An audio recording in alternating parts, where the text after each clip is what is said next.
Eu vou pregar nessa manhã uma mensagem que tem um título. Eu não costumo mencionar título de pregação, mas eu quero fazê-lo dessa vez e pedir para você repetir depois de mim. Eu gostaria que você amanhã, logo mais amanhã, durante os dias que virão, você não esquecesse isso. Fidelidade com prazo de validade não serve para Deus. Você pode repetir isso?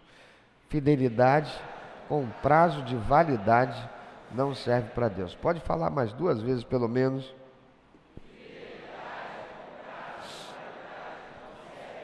Para ficar menos estranho, olha para quem está do teu lado e fala de novo.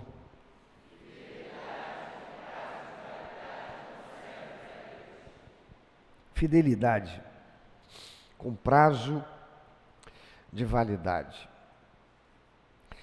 Há muitos que estão vivendo fidelidade, mas ela tem um prazo de validade. Essa fidelidade vale até um determinado momento. Vamos ler Abacuque, capítulo 3, versículo 17 e 19. Eu vou ler na Nova Tradução na linguagem de hoje. O profeta diz assim: ainda que as figueiras não produzam frutas e as parreiras não deem uvas, ainda que não haja azeitonas para apanhar, nem trigo para colher, ainda que não haja mais ovelhas nos campos, nem gado nos currais, mesmo assim eu darei graças ao Senhor e louvarei a Deus, o meu Salvador. O Senhor Deus é a minha força. Ele torna o meu andar firme como de uma corça e me leva para as montanhas, onde estarei seguro.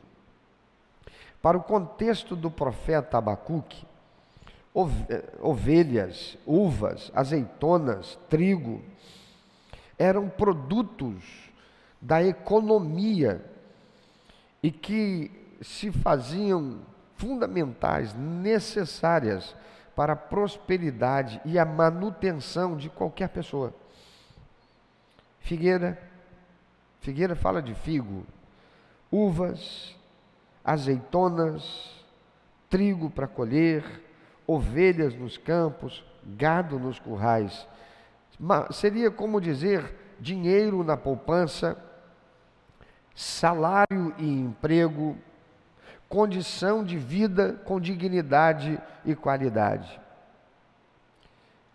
Então, o profeta Abacuque estaria dizendo: ainda que me faltasse um emprego, ainda que eu não pudesse ter um plano de saúde para mim e minha família, ainda que a economia entrasse em bancarrota, ainda assim darei graças ao Senhor e louvarei a Deus, o meu Salvador. O Senhor Deus é a minha força, Ele torna o meu andar firme como de uma corça, Ele me leva para as montanhas, onde estarei seguro. Amados, um dos maiores desafios que os crentes enfrentam em nossos dias é o do cansaço emocional causado pelo desânimo espiritual em virtude das circunstâncias que está vivendo. Eu não sei quanto a você, mas eu já senti muito isso, mesmo sendo pastor. Em vários momentos eu enfrentei adversidades tão grandes, irmãos, que eu olhei para um lado, eu olhei para o outro, eu não via a possibilidade da coisa ser diferente.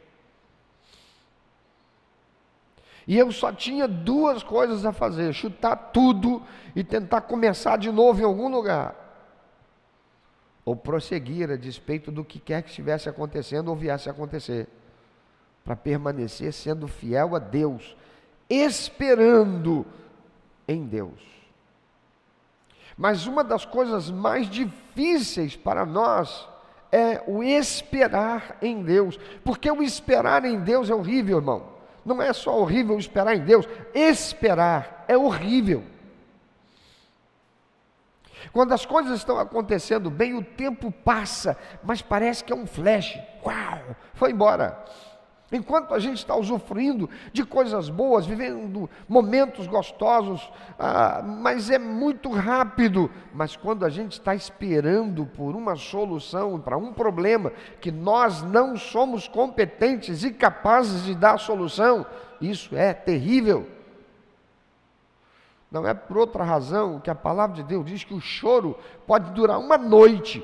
Já passou uma noite em claro, esperando o dia seguinte, que seria possível somente quando o dia viesse, quando as coisas começassem a abrir, os comércios, as empresas, para que as coisas pudessem fluir, a solução vir. Que coisa horrível, irmão. A noite não passa. Esperar é algo que é muito ruim para qualquer um de nós. Quando esse esperar fala de necessidade, fala de solução para a necessidade.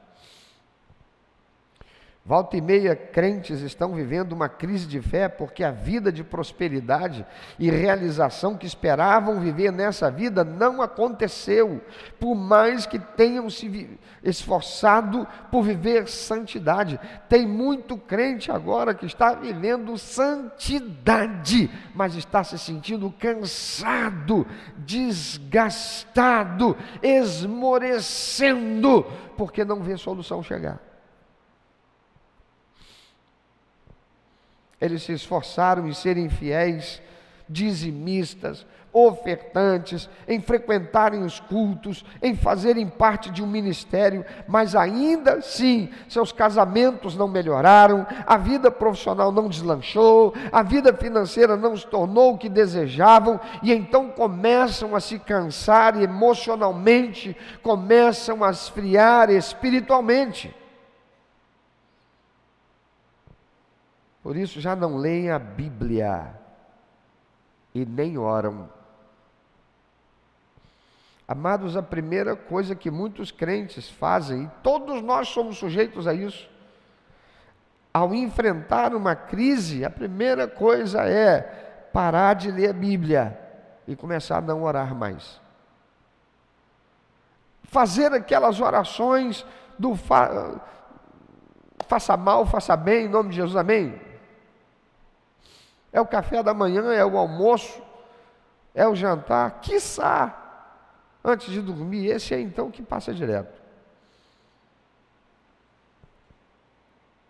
E isso é tudo que Satanás quer, porque começa o esfriamento. Significa que estarão com seus corações desprotegidos e suscetíveis a pensamentos intrusivos e contumazes para fazê-los sentir frustração e cansaço emocional. Eu estou sendo fiel e a situação não muda. Eu estou sendo fiel e Deus não age para meu casamento deixar de ser o que é. Eu estou sendo fiel, mas a oportunidade que eu tanto preciso não vem. Eu estou sendo fiel, eu estou vendo a vida do irmão ali, as coisas dando certo, mas a minha não dá. E começa a ficar cansado emocionalmente, desmotivado. E vai deixando de ler a Bíblia, e vai deixando de orar, e vai deixando de perseverar. Mas ainda assim, por temor a Deus, e não querendo voltar para o mundo, muitos resolvem sair da igreja que são membros, irem para outra igreja, na expectativa de que essa mudança proporcionará alguma alteração, o que é apenas mais um engano, porque não é o mudar de igreja, irmão, é mudar da disposição interna, é mudar a visão da alma. A palavra de Deus diz: se os teus olhos forem bons, todo o teu ser será luminoso. Mas se a luz que há em ti são trevas, em quais terríveis trevas você estará? Mudar de ambiente pode, no primeiro momento, parecer algo que foi acertado, porque novidade, eu vou ver novas pessoas, eu vou ter uma outra realidade de contexto, de culto, de celebração, é novidade, mas novidade passa. E o problema não foi resolvido.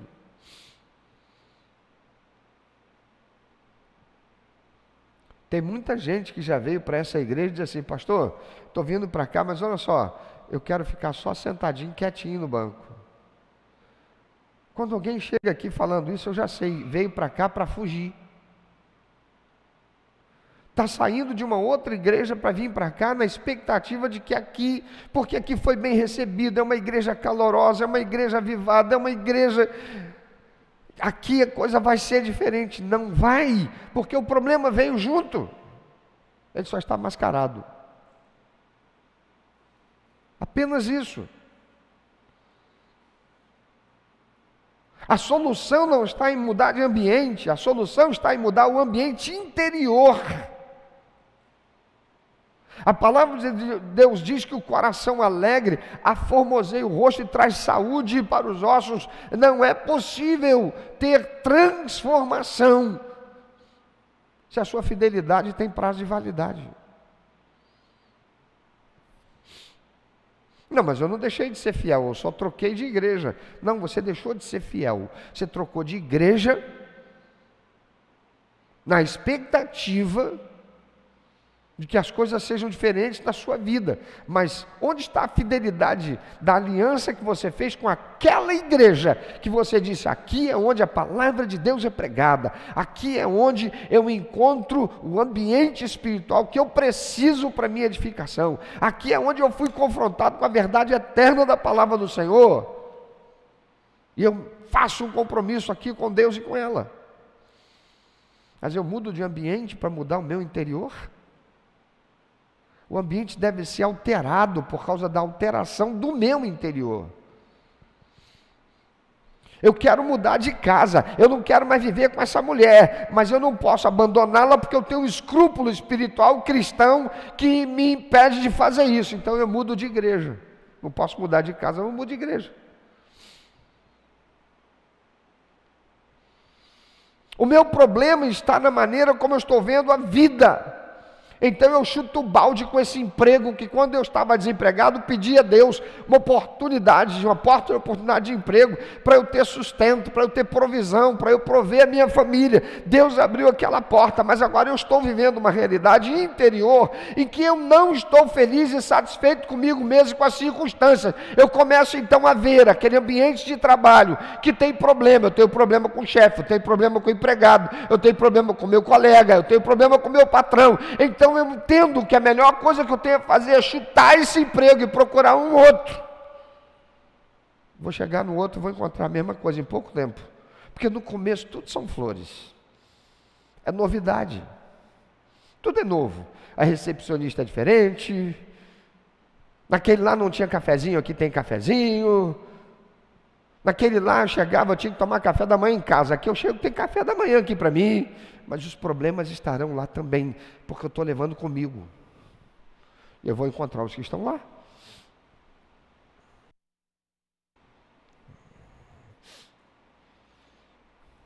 Onde está o problema? O problema está em que muitos crentes estão hoje estabelecendo a sua vida com Deus condicionada à prosperidade que conquistam como sinônimo da bênção do Senhor. E se isso não acontece, então a vida de santidade exigida por Deus já começa a não valer mais a pena, e eu começo a me sentir cansado desse negócio de ser fiel. Vivem olhando para as conquistas dos outros e ouvindo de Satanás como se fosse seu próprio pensamento, que não são bons o bastante para Deus, porque senão eles também prosperariam. Por que fulano, por que Selmaí e Luiz prosperaram, foram abençoados, vieram aqui, pastor usou eles até como testemunho no domingo passado, mas meu casamento e minha vida não muda. Eu estou cansado disso.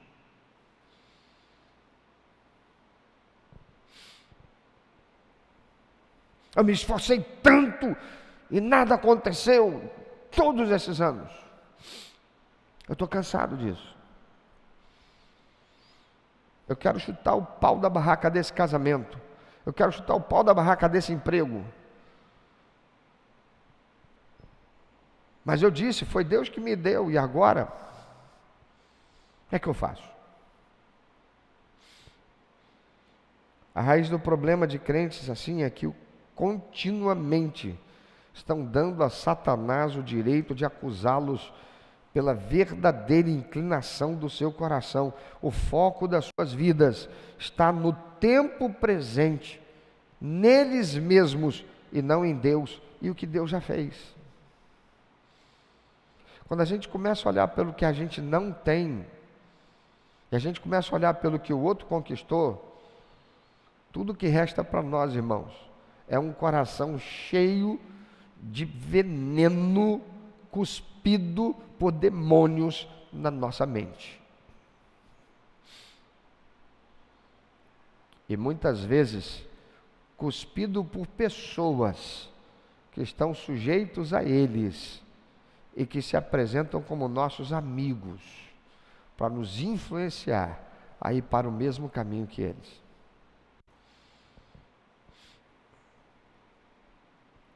Mas também reside no fato de que jamais esses cristãos foram constantes, mas volta e meia estavam paralisando no meio do caminho e retornando a estaca zero, tendo que recomeçar.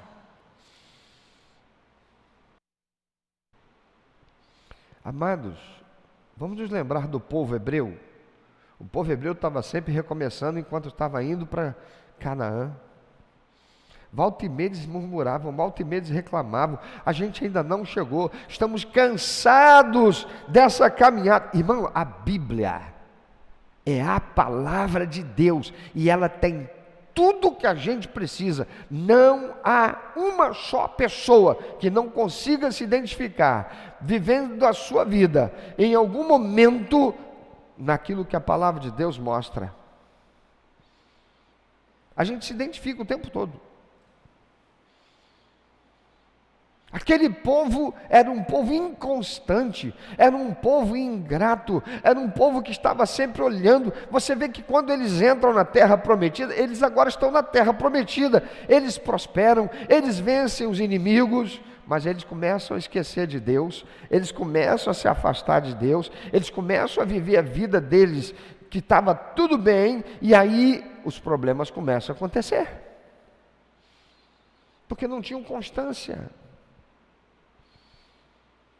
E chega um momento em que as coisas estão todas indo bem, porque eles estão vivendo sob a direção de Deus. Lá está o profeta Samuel, Deus está conduzindo o povo em vitória, em bênção. Eles começam a olhar e dizer assim: mas nós não temos o que os outros povos têm, eles têm um rei, e nós não temos um rei. Eles, quando saem em guerra, eles têm um exército, todo ele uniformizadozinho. A gente não tem nem uniforme para o nosso exército. Quando toca a trombeta e nós viemos todos, nos juntamos todos para ir para a guerra, a gente não tem nem uniforme, porque a gente não tem um rei. Se a gente tivesse um rei, pelo menos a gente tinha um uniforme, olhava assim, é tão bonito olhar, quando a gente vai para o campo de batalha, a gente vê lá, todos eles uniformizados, direitinho, tudo direitinho. Eles só se esqueciam que todos eles eram derrotados por eles, que não tinham nada disso, nenhum rei, porque o Senhor, o Deus vivo, era o rei deles.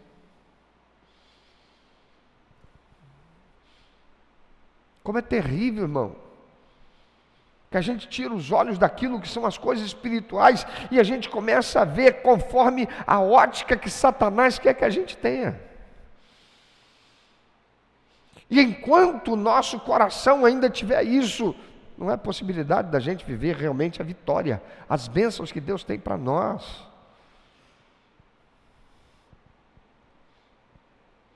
Veja que Abacuque, ele reconhece a realidade. Voltando para a palavra de Deus, Abacuque, ele não nega as dificuldades, mas ele as apresenta de forma honesta. A realidade que Abacuque está vivendo, o contexto dele, é um contexto de dificuldade. Ele não está escrevendo isso aí apenas como uma filosofia. Não, ele está vivendo, o povo está vivendo dificuldade. E ele diz: ainda assim, eu vou permanecer fiel. Nós precisamos entender que nossas lutas não são únicas e que a Bíblia reconhece períodos de aparente fracasso ou estagnação na nossa vida.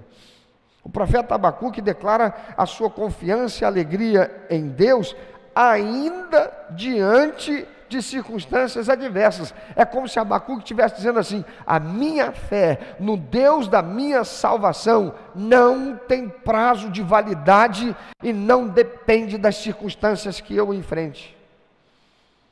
Mesmo nas situações difíceis como a que estamos vivendo, eu permaneço fiel, escolho permanecer fiel.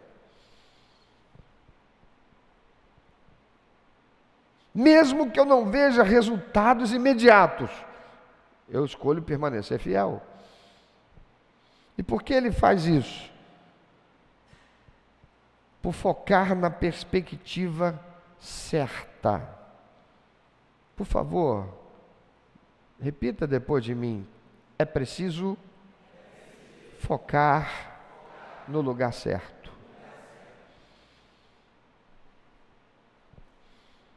Para Abacuque, o Senhor é a fonte de força e alegria, e não as circunstâncias. Enquanto Pedro creu em Jesus e disse: Jesus, então vem, Pedro. Jesus disse: se tu és o Cristo, me manda ir andando sobre as águas. Jesus, então vem, Pedro. Pedro põe o pé fora da murada. Diz a palavra de Deus, ele estava focado em Jesus. Mas quando ele ouve o barulho do mar, do vento, a onda batendo no costado da embarcação, blá, ele olha para aquele espumeiro da onda batendo no costado do barco, ele vê aquela vaga que vem e ele começa a afundar, ele entra em desespero, porque ele tirou o foco de onde ele deveria. Diga: eu preciso perseverar em olhar para Jesus. Quando a gente tira o foco da palavra de Deus, e é isso que Satanás faz. Diz aí, meu irmão, quando você está se sentindo fragilizado, quando as coisas vêm, o problema, as circunstâncias, fala para mim, é ou não é verdade, que uma das primeiras coisas que acontece é que você fica com dificuldade para ler a Bíblia, fica com indisposição para orar, isso é tirar o foco de Deus. E quando a gente tira o foco de Deus, o diabo se aproveita.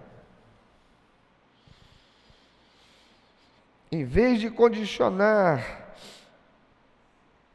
a sua alegria às mudanças externas, Abacuque busca satisfação em Deus. Verso 18, ele diz: mesmo assim, apesar das coisas como estão, eu darei graças ao Senhor e louvarei a Deus. O meu, o que ele diz? O meu? Ele chama a Deus de quê? O meu? Salvador.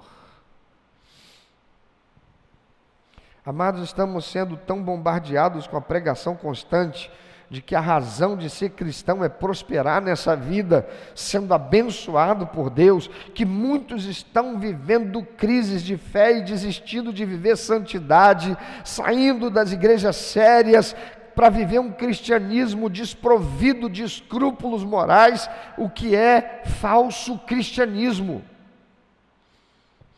É por isso que há muitas igrejas que pregam mensagens que dizem que você pode ser cristão e não ter que se manter fiel ao seu casamento infeliz. Ela não quer te fazer feliz, ele não quer te fazer feliz. Chuta esse balde, chuta aquele laço.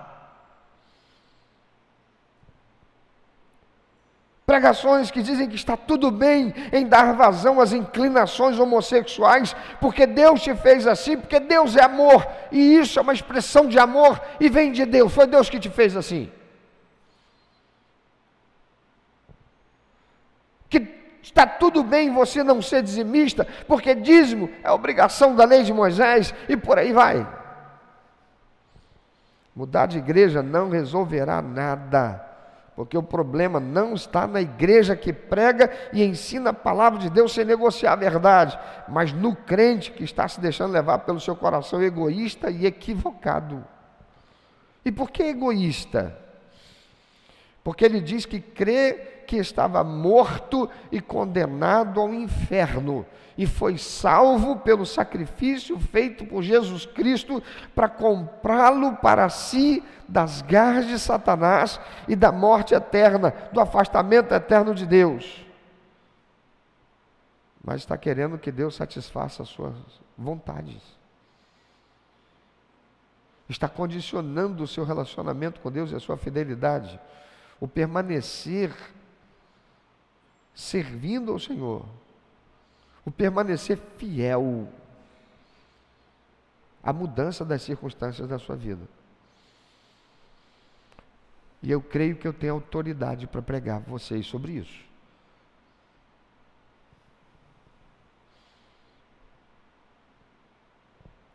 Via de regra, os problemas de crise de fé estão focados em uma só questão, irmãos.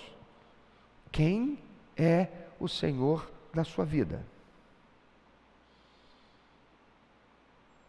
Porque quando Jesus deixa de ser Senhor da minha vida, o foco está em mim, o foco está no que eu não tenho, o foco está no que eu estou sofrendo, o foco está no que eu necessito, o foco está naquilo que eu quero. O foco não está em Deus. Ele deixou de ser Senhor da minha vida. Eu estou ouvindo tanto que eu mereço, eu estou ouvindo tanto que eu me esforcei tanto e tenho me esforçado, então eu mereço. E Deus tem que fazer por mim. Porque eu começo a ficar cansado desse negócio de viver santidade. Eu começo a ficar cansado de viver fidelidade. Eu começo a ver justificativa para eu fazer aquilo que eu quero, aquilo que minha carne, aquilo que as minhas emoções, que a minha alma está cheia de vontade de fazer. Porque o meu foco deixou de ser o Senhor. Antes eu estava morto, separado eternamente de Deus e condenado ao inferno por ser pecador. Agora eu fui salvo por Jesus. Mas a minha vida aqui não se tornou aquilo que eu esperava que fosse, ou que aquelas pregações de pessoas aparentemente tão prósperas mencionam. Tem muita gente se deixando levar por igreja de ajuntamento, chamado de avivamento. Irmãos, é igualzinho dizer que a gente está vivendo democracia nesse país. É igualzinho. Tem um monte de gente aí dizendo que estão protegendo a democracia, porque nós estamos agora vivendo em democracia, porque o tempo passado foi um tempo de opressão, um tempo de ditadura, que agora é o que nós estamos vivendo democracia. Que democracia, irmãos? Que se falar o que se pensa, vai preso. Que democracia, irmãos? Que o que diz a Constituição não diz, não vale mais. Que democracia, irmãos? Que um deputado e um senador recebe uma ameaça de prisão por exercer aquilo para o que ele foi eleito. Da mesma forma, as coisas estão sendo torcidas. E o mal sendo chamado de bem e o bem de mal. E igrejas estão por aí, e as pessoas sendo levadas e cooptadas pela ideia falsa de que igreja de ajuntamento é igreja de avivamento. Ah, não, tem um avivamento. Olha aquela igreja lá. Começou com 50, tem 5.000. Será que é mesmo? Por que será então que a palavra de Deus diz que muitos são chamados e poucos escolhidos? Isso significa dizer que para ser igreja de Jesus, então tem que ser uma igreja pequenininha? Não. Significa dizer que igreja de ajuntamento não é necessariamente igreja de avivamento, se a palavra de Deus não está sendo pregada sem mescla de erro. Se não é uma pregação para satisfazer o crente. Desde o Éden, essa questão foi levantada por Satanás. Quem é o Senhor da nossa vida? Veja que no Éden, Eva não tinha necessidade de nada, mas Satanás conseguiu levá-la a acreditar que ela tinha uma necessidade. Qual? a de ser autossuficiente. Eu não quero ter que depender de Deus. Satanás diz: Deus sabe que no dia que você tomar do fruto e o comer, você vai se tornar como ele. Em outras palavras, você não vai precisar dele para mais nada. Amado, se eu sou o centro, todas as coisas devem girar em torno da minha satisfação. Mas se Deus é o centro, eu devo fazer tudo para satisfazê-lo. Efésios capítulo 1, que vai nos dar a razão da nossa existência, diz no verso 4: porque Deus nos escolheu nele, Jesus, antes da criação do mundo, para sermos santos e irrepreensíveis em sua presença. Ele nos escolheu para sermos santos e irrepreensíveis na sua presença.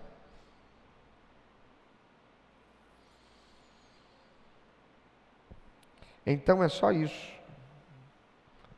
Devo me resignar a uma vida de tristeza, de frustração, porque eu não sou feliz no casamento, porque eu não sou feliz na vida profissional, porque eu não sou feliz porque eu não me realizei ainda? É isso que deve ser a minha vida cristã? A Bíblia nos mostra em muitas passagens que Deus se importa se nós estamos felizes ou não. A Bíblia e o próprio Senhor Jesus diz que nós devemos chamar a Deus de quê? Pai nosso que está nos céus. Você consegue imaginar a figura de um pai que não supre os seus filhos com aquilo que ele tem necessidade? O próprio Senhor Jesus Cristo diz: qual é o pai que o filho lhe pedindo pão, dá a ele uma pedra ou um escorpião? Pai vai suprir o filho daquilo que ele necessita. Salmo 37, versículos 5 e 7, revista e corrigida, diz assim: entrega o teu caminho ao Senhor, confia nele, ele tudo fará, descansa no Senhor e espera nele. 2 Coríntios 4, 16, 18, NVI, diz assim: por isso não desanimamos, embora exteriormente estejamos a desgastar-nos, interiormente estamos sendo renovados dia após dia, porque fixamos os olhos não naquilo que se vê, mas naquilo que não se vê. Mateus 6,33, revista e atualizada, diz lá: buscai, pois, em primeiro lugar, é Jesus dizendo, buscai, pois, em primeiro lugar o seu reino, a sua justiça, e todas estas coisas vos serão acrescentadas. Agora veja que esses textos, diferentemente de como são apresentados pelos pastores coaches, nos levam a redirecionar o foco da prosperidade terrena para a suficiência e a fidelidade de Deus. Olha como é a pregação coach, ou a pregação da prosperidade. Ela te leva a focar em "e Ele tudo fará", de Salmo 37:5, ou em "estamos sendo renovados dia a dia", de 2 Coríntios 4,16, ou ainda "e em todas estas coisas vos serão acrescentadas", de Mateus 6,33. Porém, a ênfase desses versículos está em entregar o caminho ao Senhor e confiar e descansar nele, de Salmo 37:5, em fixarmos os olhos não naquilo que se vê, mas do que não se vê, de 2 Coríntios 4,16, e ainda buscar o reino de Deus em primeiro lugar e a sua justiça, de Mateus 6,33. Que diferença! Ou seja, o foco deve ser viver para Deus e não o contrário. Deus não tem que viver em função de nos satisfazer. Ele fez tudo. Ele desceu da sua glória, Ele habitou entre nós, Ele viveu como ser humano, Ele sofreu, foi tentado em tudo, e a si mesmo se entregou inocentemente para morrer naquela cruz, para nos dar salvação. Nós estávamos mortos nos nossos delitos e pecados, mas Deus ainda assim nos amou de tal maneira que deu o seu Filho Jesus Cristo. Ele providenciou a remissão dos nossos pecados, Ele providenciou a redenção para a nossa salvação e vida eterna, e nós aceitamos a ideia satânica de estabelecermos a condição para sermos fiéis se nossos problemas forem resolvidos, de permanecermos fiéis se as coisas melhorarem. Cantamos: se Deus fizer, Ele é Deus, se não fizer, Ele é Deus, mas se a coisa acontecer comigo, aí a coisa vai ser outra. Porque eu estava só cantando.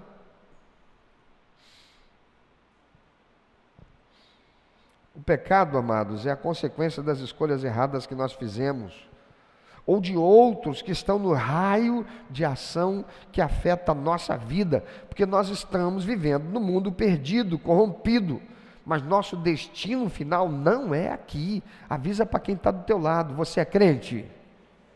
Teu destino final não é aqui.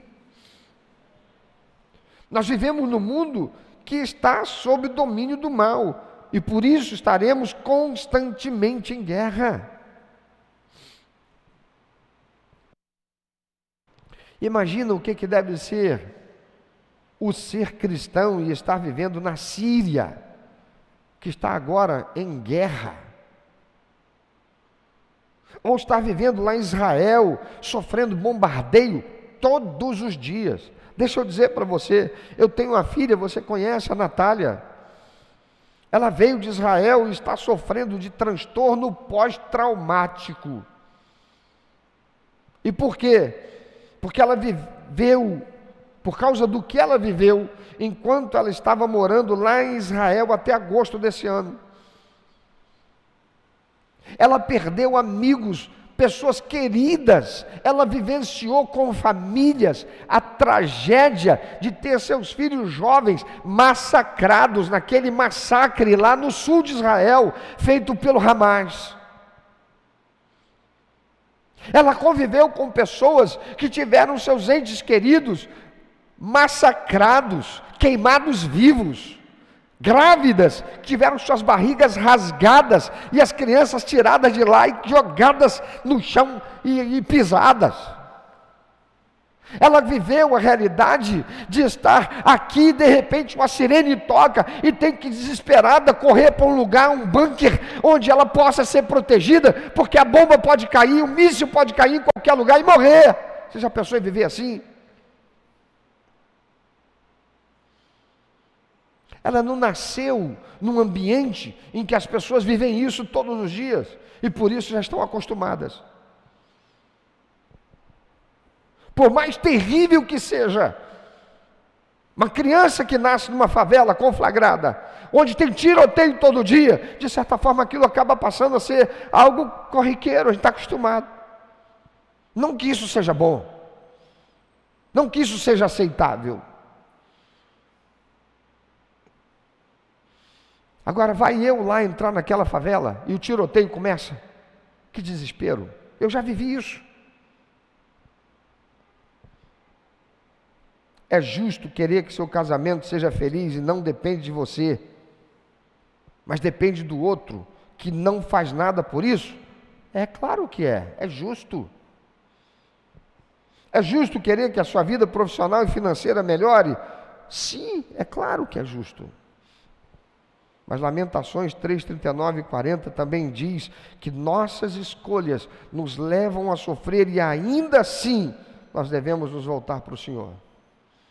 E nos lembrar, estávamos mortos e condenados à morte eterna, inferno, separação eterna de Deus. E sem que nós merecêssemos, fomos alcançados pela graça de Cristo Jesus. Por que outra razão a gente está aqui?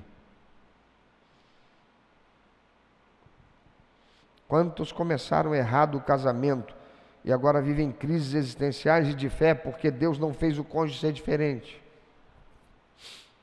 Nós ouvimos domingo passado aqui o testemunho de Luiz, 10 anos orando e se submetendo com humilhações, com provações, com privações, se deixando ser tratado no caráter, muitas vezes cheio de razão, mas confrontado com a verdade. Quero te perguntar, você se deixa ser confrontado?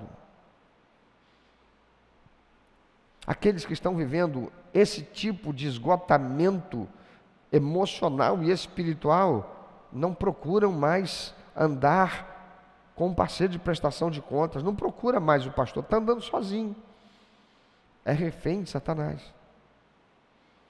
do bombardeio que faz a alma ser cheia de pensamentos para provocar sentimentos que geram abatimento moral e espiritual. Vai chutar o balde mais cedo ou mais tarde.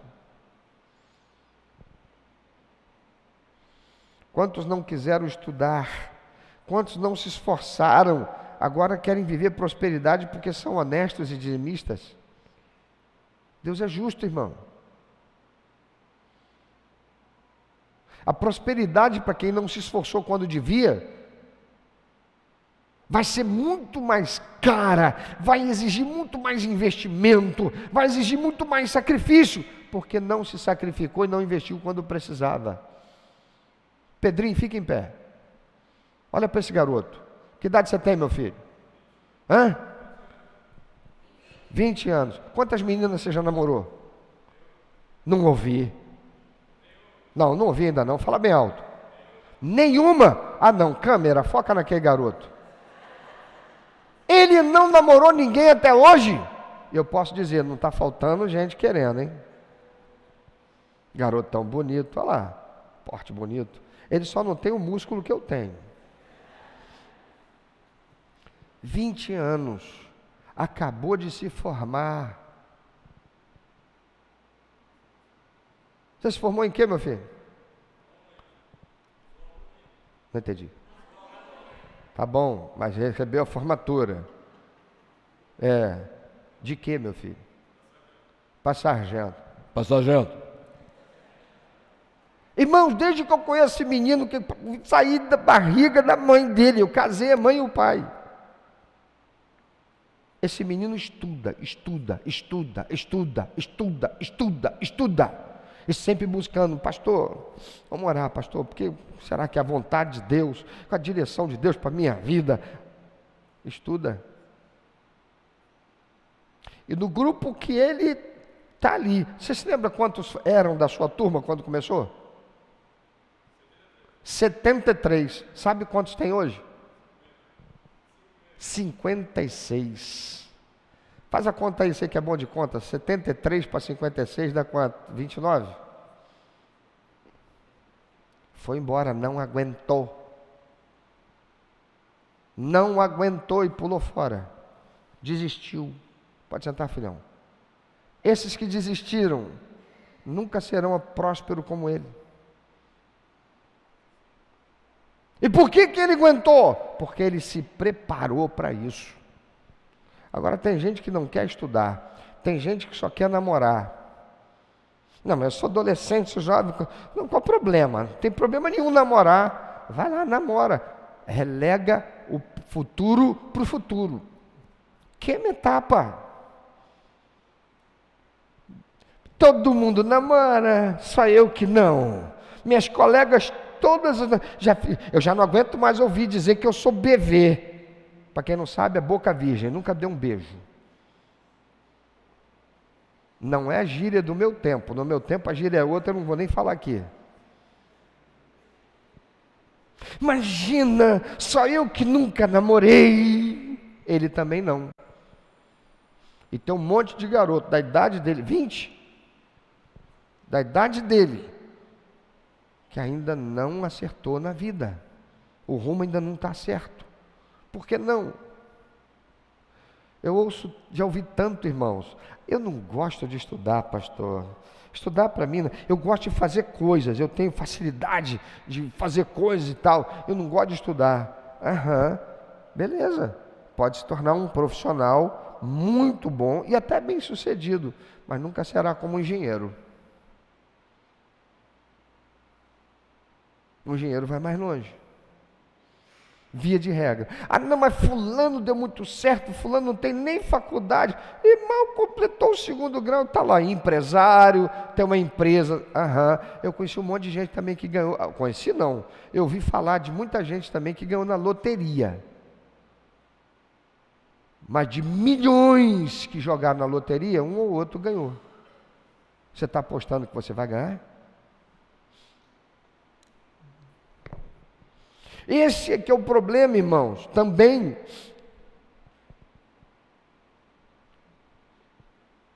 Aqui tem muito crente que não quer investir na sua vida espiritual, não lê Bíblia, não ora. Mas vem ao culto, participa do ministério, é dizimista, é ofertante, mas não está fazendo a sua parte por si.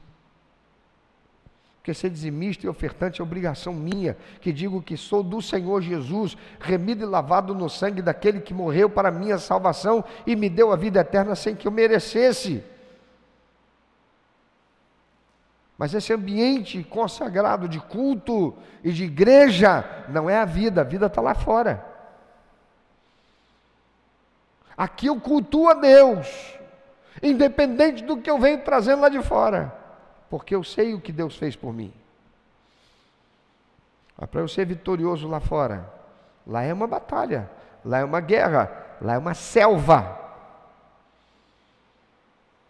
E Deus só terá compromisso comigo lá, se eu tenho compromisso com Ele lá. Porque tem muita gente que pensa que está tendo compromisso com Deus por aqui, está fazendo coisas para Deus. Não, eu tenho compromisso com Deus, eu chego na hora. Não, eu tenho compromisso com Deus, eu estou lá na hora, na reunião da oração, já preparado para tocar nas coisas de Deus. Não, eu tenho compromisso com Deus, é lá. É lá. É lá que eu sou tentado. É lá que Satanás investe para me bombardear. É lá. Quantos não quiseram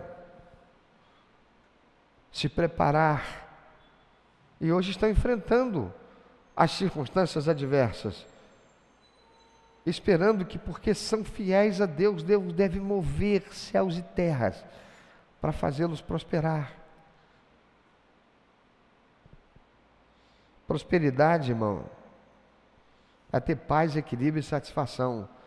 E tem gente que tem milhões e não tem paz, equilíbrio e satisfação. Prosperidade não é ter dinheiro.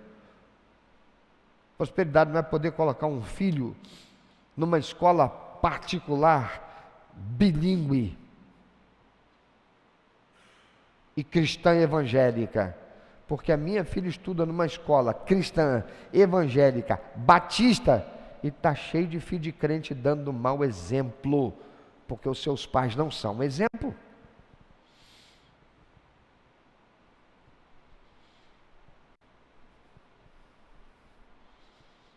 Como é que você é lá fora? Lá é batalha, lá é guerra, lá é campo de batalha. Como é que você está lá?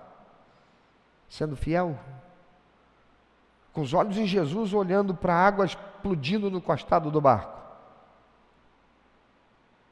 Com os olhos e os ouvidos fixados em Jesus, ou com os ouvidos no vento que uiva, levantando as ondas para vir contra você. Deixa eu te falar, eu tenho um exemplo para mim. Eu pratico pesca subaquática, você sabe disso, né? E quem pratica pesca subaquática, pratica pesca em apneia. A gente não tem garrafa de ar comprimido nas costas para mergulhar. A gente vem à superfície, a gente descansa, respira fundo e desce para procurar o peixe lá embaixo e a gente volta. E o bom pescador subaquático é aquele que já aprendeu a técnica de aquacidade. Aquacidade. Ele aqui em cima, ele está deitado, como se ele estivesse na cama dele, só que mais confortável, porque a água não exerce peso nenhum sobre o corpo, pelo contrário, ele está ali boiando. O snorkel está aqui. Ele, quando chega em cima d'água, ele mal levanta a cabeça, ele nem olha ao redor, ele mal levanta a cabeça, ele já coloca o snorkel, sopra com o ar que está no pulmão, a água que está no canudinho, e já está de novo ali olhando, procurando, enquanto descansa. Ele não está nem aí o que está acontecendo aqui fora. Só que de vez em quando, o tempo mudou, o vento começou a ventar forte, começa a vir muita marola, mas ele não está nem aí para isso, porque o foco dele está aqui, ó, olhando para o fundo. Ele é um pescador subaquático, a atenção dele é aqui, o peixe está aqui, não está fora. Então ele mantém a atenção para lá, mas eu já vivi isso, de levantar a cabeça e perceber que o ambiente mudou, o vento começou a ser mais forte, as ondas começaram a encapelar, e sabe o que aconteceu? Eu, saí fora com medo. Medo do quê? Se enquanto eu estava ali olhando para o fundo, eu não estava com medo de nada, mas quando eu levantei a cabeça, que eu olhei, que o vento começou a soprar forte, que eu olhava ao longe e via o carneirinho das ondas já fazendo aquela espuminha, falei, o tempo vai ficar ruim, eu vou sair fora daqui.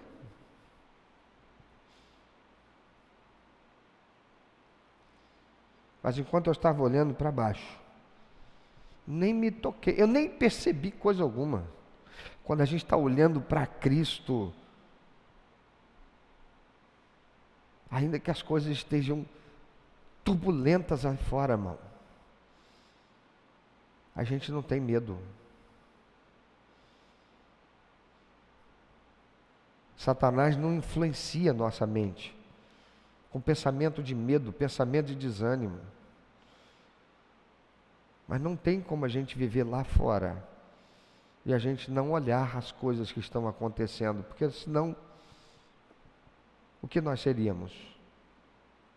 E esse é o desafio cristão, é estar no mundo, não sendo do mundo, é estar no mundo, não nos deixando contaminar com o que os nossos veem, nossos olhos veem, com o que os nossos ouvidos ouvem, para guardar o nosso coração, pois diz a palavra de Deus, sobre tudo que você deve guardar, tudo que nós devemos guardar o quê?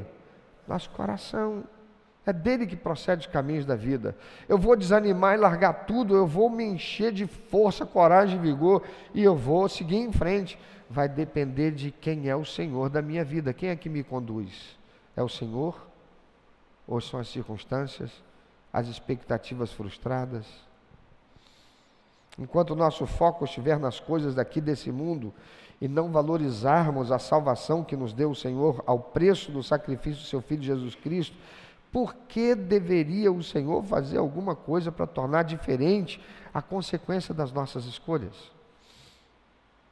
Tá, eu não estudei, pastor, de fato eu nunca liguei para estudar, eu sempre fui assim, e agora? E agora? Começa agora, mas não começa agora esperando que daqui a um ano tudo seja diferente.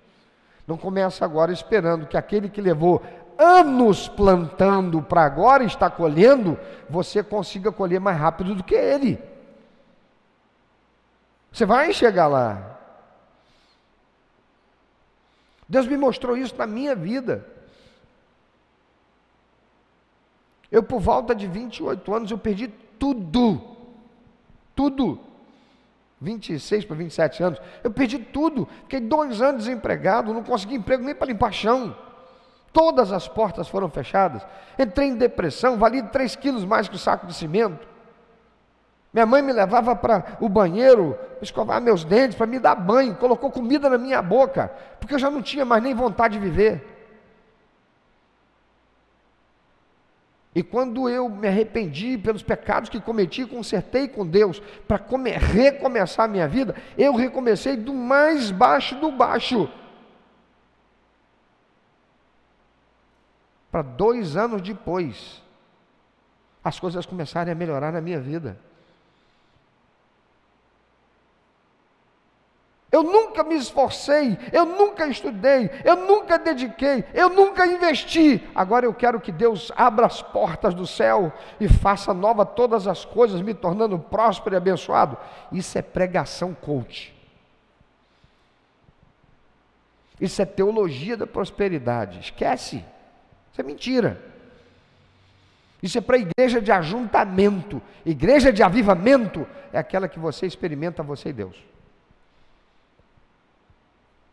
Igreja de avivamento é a igreja formada por pessoas que se desafiam a viver por fé, que a despeito das circunstâncias que vivam, não deixam de orar, não deixam de ler a palavra, de estudar a palavra, de estar no grupo pequeno, de buscar crescer na graça e conhecimento do Senhor Jesus, a despeito do que viva.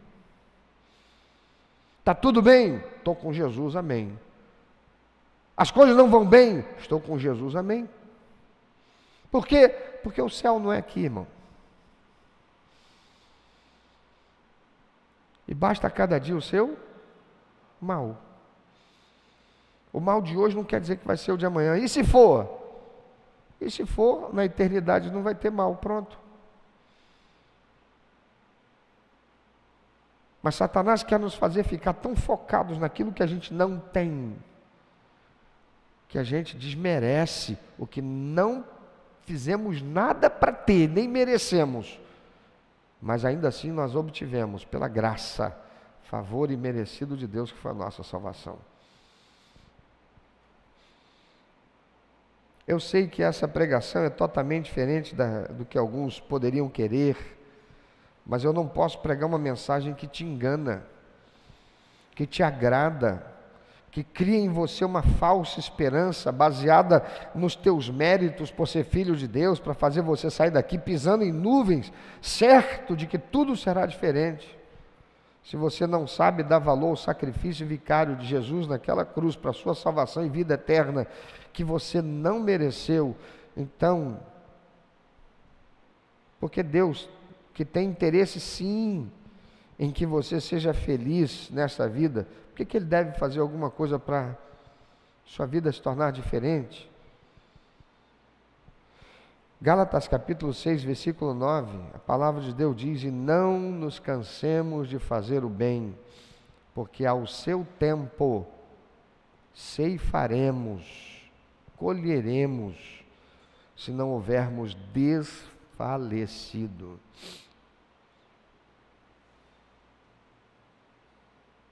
A gente acha muito bonito ler na Bíblia José sendo vendido pelos seus irmãos, quando ele era ainda um adolescente, como escravo para o Egito. É lindo a gente olhar e ler na vida de José, ele prosperar na casa do seu senhor, de que ele era escravo, e ser colocado como um mordomo que cuidava de todas as coisas do seu senhor Potifar. É lindo ver como José se mantém fiel a Deus e não adultera com a mulher de Potifar, quando ele poderia gozar de uma posição ainda muito melhor, só por satisfazê-la sexualmente. Mas ele vai para a cadeia injustamente. É lindo ver que José fica anos naquela cadeia e ali ele se torna o cara de confiança do chefe da cadeia, de tal modo que ele cuidava dos outros presos, ele transitava pela cadeia com liberdade dentro da cadeia, gozando da confiança do administrador daquela cadeia. É lindo a gente ver José, apesar de tudo isso, ainda servir a Deus com fidelidade e Deus usá-lo para dar a revelação do sonho do padeiro e do copeiro de Faraó. É lindo ver Deus usar a situação de Faraó 2 anos depois que ele permaneceu lá preso, sair de lá para dar a revelação do sonho de Faraó e ser tornado governador do Egito. Mas você já parou para pensar quanto tempo levou isso?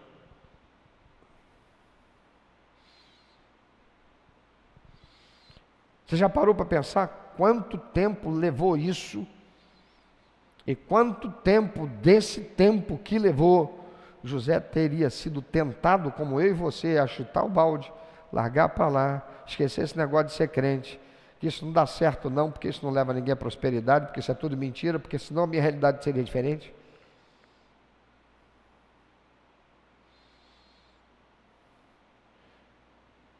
Porque naquela mesma cadeia que o José estava, certamente havia outros que estavam ali, injustamente como ele. E a Bíblia não fala deles. A Bíblia não cita o nome de milhares e milhares e milhares, milhões de cristãos que morreram como mártires do Evangelho. Mas fala de Pedro, Tiago, João,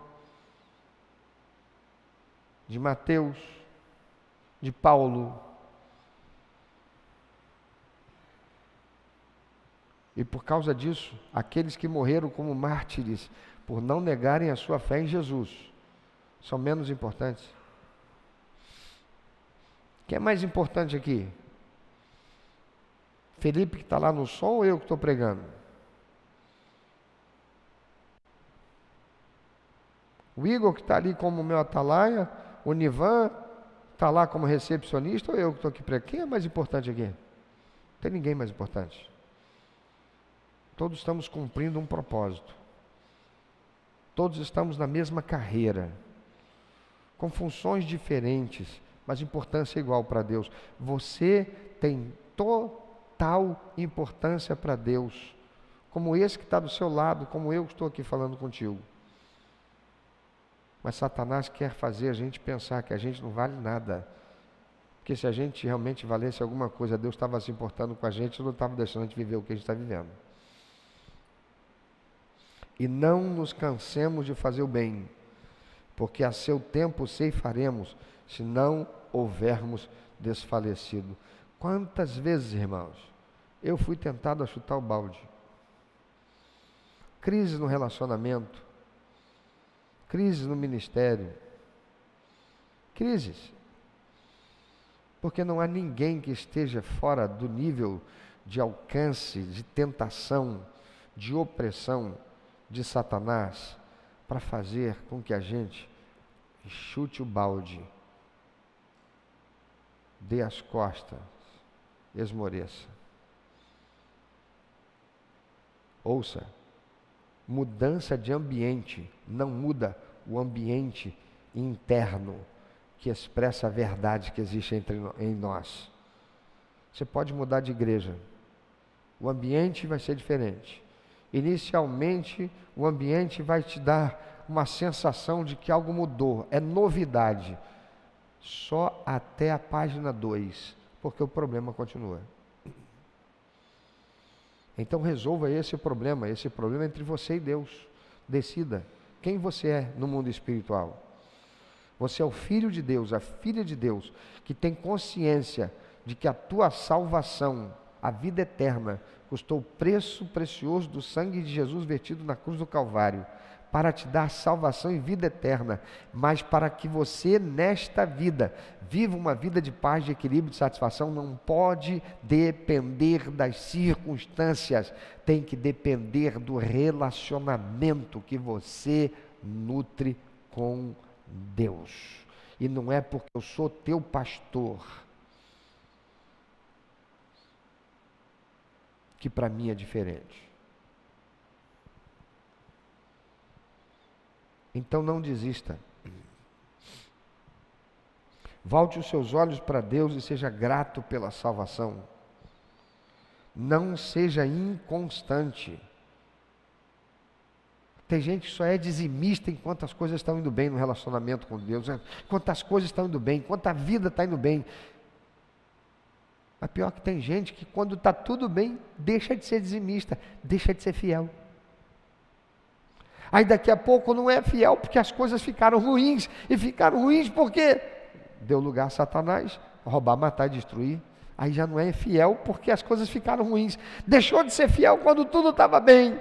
Não é mais fiel porque agora está tudo ruim. Não seja inconstante. Seja fiel. Fidelidade que tem prazo de validade não serve para Deus. Você pode repetir isso? Pensa um pouquinho sobre isso. Quanto tempo tem durado a tua fidelidade? Para você ser fiel a Deus, depende das circunstâncias estarem bem. Não, pastor, eu sou dizimista. Mas você lê a Bíblia? Você ora? Você está alimentando a sua alma da verdade eterna da palavra de Deus, dos princípios e valores da palavra de Deus? Você está buscando se capacitar para que o dia mau você possa resistir? A palavra de Deus diz: aquele que pensa estar de pé, toma cuidado para não cair. Por quê? Porque todos nós somos sujeitos às mesmas emoções. Ei, Jesus Cristo, lá no Monte das Oliveiras, na noite que ele foi traído, a alma dele estava em profunda conturbação. Ele chegou a pedir: Pai, afasta de mim esse cálice, Pai. Ele não falou isso de qualquer jeito, não. A palavra de Deus nos dá conta de que ele falou isso, suando gota de sangue, sofrendo hematidrose, que é uma condição psíquica e emocional de angústia tão profunda que leva o sangue a afinar a ponto de passar pelos capilares, pelos poros. E ele ali clamava ao Senhor. Mas apesar daquele momento de crise, ele se rendeu e disse: mas seja feita não a minha, mas a tua vontade. E foi quando Jesus, ele se rendeu, superando a sua limitação humana, é que a gente vai ver Jesus expressando uma paz, uma segurança absurda. E há muitos que dizem assim: mas claro, ele era Deus encarnado. Não, ele era o Deus que se deixou limitar como um ser humano. Ele despojou da sua glória. Ali ele era 100% humano. E toda aquela segurança que o levou a ser preso, que o levou a ser torturado, não abrir a boca para se defender, passar por tudo que ele passou até ser crucificado, e enquanto estava sendo assassinado, ainda orou pedindo: Pai, perdoa esses que estão me matando, eles não sabem o que estão fazendo. Se eles soubessem, eles não estariam fazendo o que estão fazendo.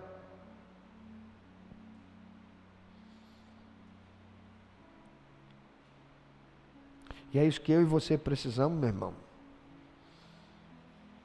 A gente precisa em todo tempo se manter alimentado espiritualmente, buscando crescer na graça, no conhecimento do Senhor Jesus, lendo e estudando a Bíblia Sagrada. A gente precisa estar se mantendo conectado como igreja, nos grupos pequenos, se apoiando mutuamente, porque a palavra de Deus diz: melhor serem dois, porque caindo um, o outro vai sustentá-lo.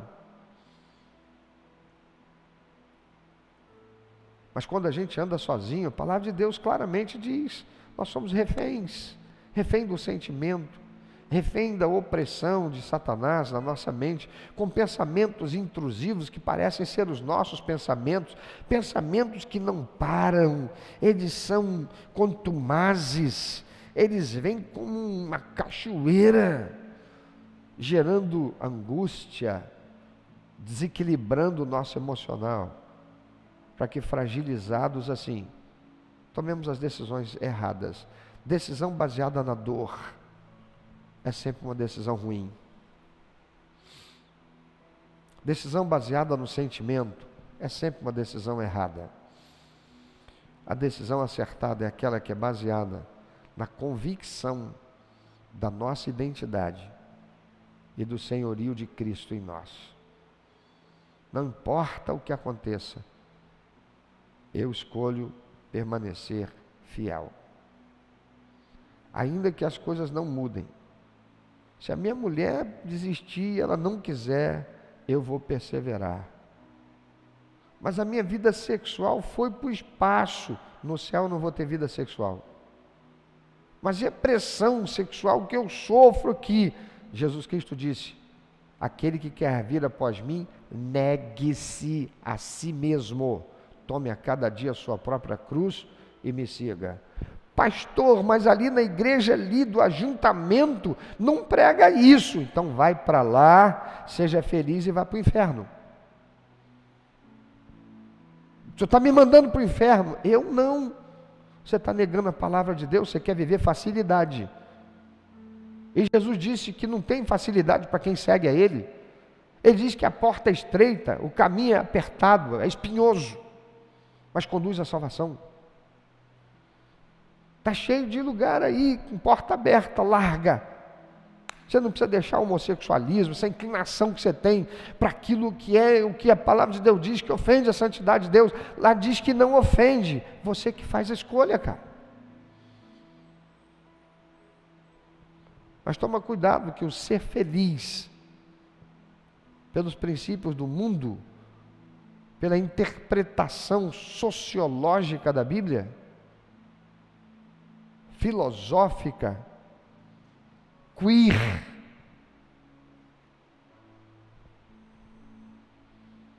a Bíblia diz que não condiz com a santidade de Deus.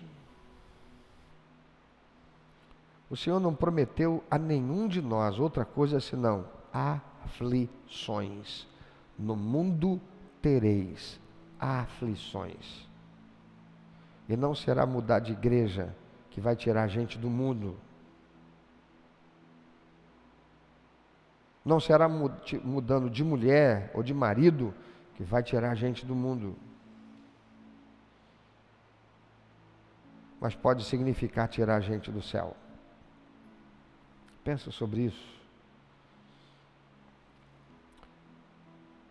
Talvez você esteja enfrentando adversidades, problemas, talvez. Quem é que não, né? Mas eu quero convidar você nessa manhã. Se essa palavra de Deus tem lugar na tua alma, no teu coração, diga para o mundo espiritual ouvir: eu escolho Deus. Fique em pé onde você está. Deixa o mundo espiritual saber e ver e ouvir da tua boca sair a tua palavra dizendo: eu escolho Deus. Eu escolho ser dirigido, guiado e controlado pelo Espírito Santo. Eu escolho não ficar olhando para as circunstâncias, porque se eu ficar olhando para as circunstâncias eu vou cair. Eu me lembro como se fosse hoje, eu vivendo uma crise existencial terrível, pastor dessa igreja. Reuni a diretoria e falei: irmãos, eu quero que vocês fiquem orando, porque eu vou tirar 7 dias, eu vou para Mamanguá, porque eu preciso tomar uma decisão muito grave para o futuro. Não disse para os irmãos o que eu estava vendo, mas eu saí, irmãos, para ir para lá, para ficar sozinho, eu e Deus, porque eu estava decidindo chutar o balde, deixar o ministério, acabar com tudo e viver uma outra vida. Naquele tempo a gente não transmitia pregação pela internet, ainda não existia. Nós gravávamos em CD. E eu ainda não tinha ouvido aquelas pregações, tinha várias pregações que eu não tinha ouvido. E quando eu entrei na estrada, eu coloquei um CD atrás do outro, ouvindo o pastor Cláudio pregar. E até eu chegar lá em Paraty, Deus já tinha falado comigo. Usando a mim mesmo, pregando mensagens pregadas por mim. E Deus falou comigo. Deus usou o pastor Cláudio Barroso para falar com o Cláudio Barroso. E quando eu cheguei lá, eu já cheguei arrependido e pedindo perdão para Deus por causa daquilo que eu estava vivendo. E eu estava vivendo aquilo porque eu tinha tirado os meus olhos do Senhor e focado nas circunstâncias difíceis, dolorosas, adversas que eu estava vivendo. Eu vivia momentos graves, eu estava vivendo uma situação muito difícil. Muito difícil. Mas eu escolhi confiar no Senhor e perseverar, sem saber como é que ia ser o amanhã, Porque a palavra de Deus diz: basta cada dia o seu mal. O mal que eu estou vivendo hoje é hoje. Como será amanhã eu não sei, mas eu vou encerrar o dia de hoje dizendo: Senhor, está na tua mão, se vai ser resolvido, se o Senhor vai dar providência, se o Senhor vai arrumar uma solução para acabar com isso, eu não sei. Eu sei que eu escolho permanecer fiel ao Senhor e no propósito que o Senhor tem para a minha vida. Eu não vou negociar isso. Porque se eu viver mais 30 anos, mais 40 anos, eu vou morrer um dia. Eu quero ir para o céu, estar na glória com o Senhor. Eu quero receber o bem-vindo do Senhor. Onde lá eu não vou ter nada disso aqui para sofrer. Se eu vou ter saúde amanhã, em virtude daquilo que eu vou viver, eu escolho ter saúde. Porque a tua palavra diz que o coração alegre formoseia o rosto. Eu não tenho motivo nenhum para estar feliz, para sentir alegria em virtude dessa situação, mas eu tiro os meus olhos da situação e olho para o Senhor. Eu tenho todo o motivo do mundo para ser feliz, porque eu estava condenado, eu ia para o inferno, eu nunca mereci, não mereço, jamais farei nada para merecer, e o Senhor pagou o preço naquela cruz para minha salvação. Eu escolho colocar os meus olhos no Senhor, e eu vou seguir em frente. A Bíblia chama isso de viver por fé. E a Bíblia diz que sem fé é impossível agradar a Deus. E a Bíblia diz que se eu crer, se eu tiver fé, eu verei a glória de Deus. Não diz que vai ser amanhã, não diz que vai ser daqui a uma semana, diz que eu verei. A Bíblia diz em Gálatas que se eu não esmorecer, se eu permanecer fiel no tempo do Senhor, eu vou colher a minha fidelidade.